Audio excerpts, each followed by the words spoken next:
जब चंद्रकांत बाबू जगदीश के घर पहुँचे तो जगदीश थोड़ा डर गया। उसने सोचा चंद्रकांत बाबू शायद उसे घर से निकालने आए हैं। प्रणाम प्रणाम बाबू, आइए आइए आइए, अंदर आइए, बैठिए बैठिए बैठिए।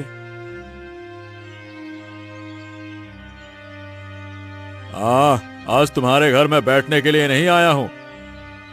देखिए, मैंने आपसे कुछ दिन की मोहलत मांगी थी बाबू।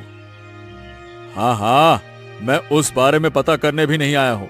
मैं तुम्हारी बेटी के बारे में बात करने आया हूँ। हैं? मेरी बेटी के बारे में? क्यों? मेरी बेटी ने फिर से क्या कर दिया?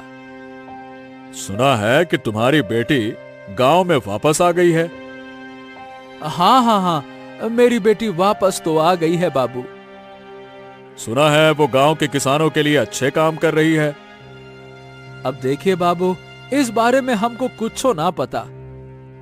मैं यही बताने आया था कि अपनी बेटी को काबू में रखो, नहीं तो अच्छा नहीं होगा। बाबू, सही बताएं तो वो क्या कर रही है? हमको इस बात का कोई अंदाजा नहीं है। अंदाजा नहीं है तो क्या हो गया? बेटी को काबू में रखने के लिए अंदाजा जरूरी नहीं होता है। तुम कहो और वो मान जाएगी, बस। क्या कहें बाबू, मेरी बेटी ने तो पहले कभी मेरी बात मानी नहीं, तो अब कैसे मानेगी? वो समस्या मेरी नहीं है। तुम उसके बाप हो और वो तुम्हारी बात मानेगी। मुझे बस तुम्हें सूचना देनी थी, मैंने दे दी।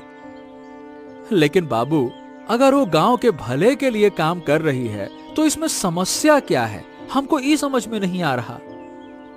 अरे क्या कहें, वो जानने से तुम्हें कोई फायदा नहीं है। अगर सीधी बात है कि उसे नहीं रोका तो वो अपनी जान से हाथ धो बैठेगी। बस कह दिया मैंने। अपनी बेटी की बात सुनकर जगदीश अब मन ही मन ठान लेता है कि वो अपनी बेटी को किसी हाल में नुकसान नहीं होने देगा।